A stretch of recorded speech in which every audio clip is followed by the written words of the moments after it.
Hello, good afternoon. My name is Isaiah Bertenzio. The title of my speech is called Dealerships versus Independent Shops, and my goal here is trying to lean more towards the independent shops because I don't know, how many of you here are vehicle owners? Have any of you taken your car to the shop yourself, not your parents? And have you guys had any tough times while you went there? Was the prices kind of outrageous and whatnot? And what kind of shop did you guys go to? I took mine to that Ferguson Auto. Oh, okay. And what about you? Do you remember? It's just a dealership. Just a dealership? Just. Well, pretty much most of us, if not all of us, at one point in our lives will own a car because that's what our infrastructure of today is built for, is cars instead of walking. So, most of the reasons people have a tough time with auto shops is the types of repairs that are done, because sometimes you go in expecting to have one job done, and then here they come out with a million others.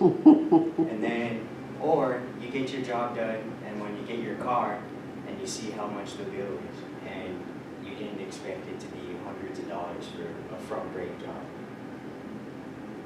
But most of the time, those non-satisfying results usually come from dealerships instead of independent shops.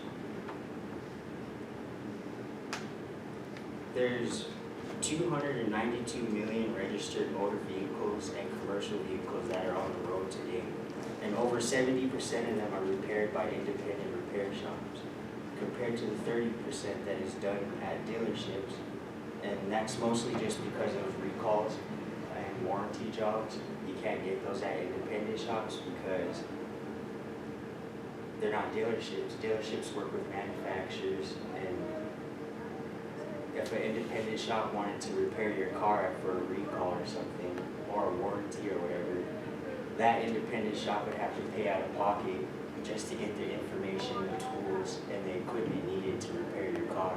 So manufacturers and dealerships actually make it harder for independent shops to fix your stuff.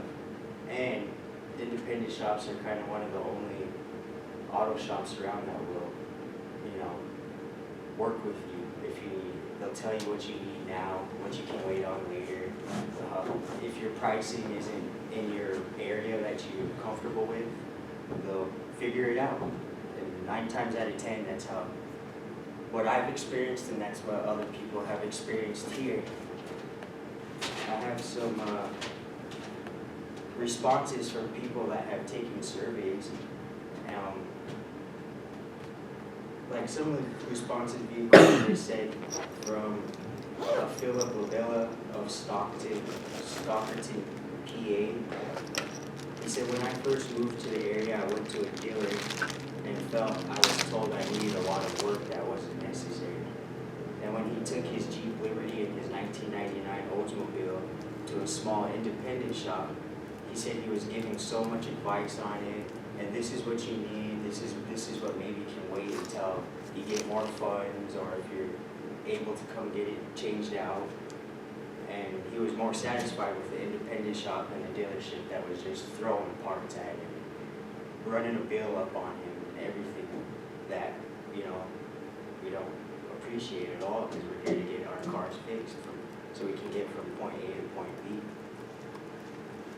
Another response is that Michael Buran from Cleveland said that he thinks that they charge really high compared to other places that he's been to, as in independent shops. He said that he goes to independent shops for repairs unless it's just for a recall or warranty. Then he will make an exception to go to a dealership. But 9 times out of 10, he said he'd rather go to an independent shop. And there's 2 surveys that I really looked at, and one's from a Consumer Report, and they did a survey with 349,000 vehicle owners, and about 75% of them were happy and satisfied with independent shops.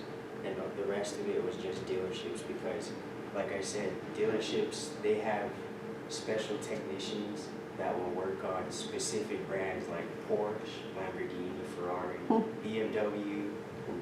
I think like Mazda, the closest Mazda dealership here, I think is in Fargo. So like, if you needed something very specifically fixed on a Mazda and the independent shop doesn't have access to it because they're not a dealership and they don't sell cars and whatnot, then you'd have no choice but to travel a couple tens of miles, 100 miles, wherever you are in the state, just to get your car fixed, because the independent shop doesn't have access to that information because dealerships and manufacturers won't allow them to. And right now, since 2012, even they put it in just this February too, on February 10th of this year. It's called the Repair Act, which ensures that vehicle owners and repair businesses have access to information, tools, equipment needed to maintain vehicles, and also gives the right for us consumers to tell them what we want repaired now and what we don't want them to touch at all.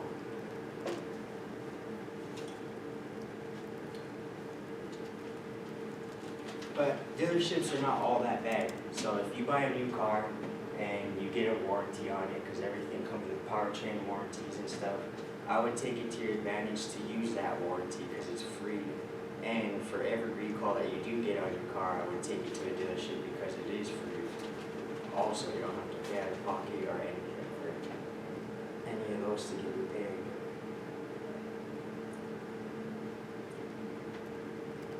And the relationships that you can build with independent shops are way more successful and way more long-term than dealerships. Dealerships, you're kind of just a number in the system. You're not really, they don't really know you by name. But when you come into an independent shop, shoot, it's like he's your neighbor and he's do whatever is necessary to get your car back on the road without any stress or drama in between.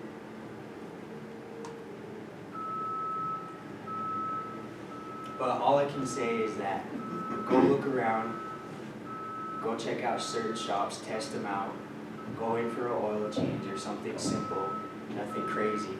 And if you like it, maybe that might be your permanent shop from now on, and you might get discounts, you might bring the prices down, you might, a lot of different things that dealerships won't offer to you at all.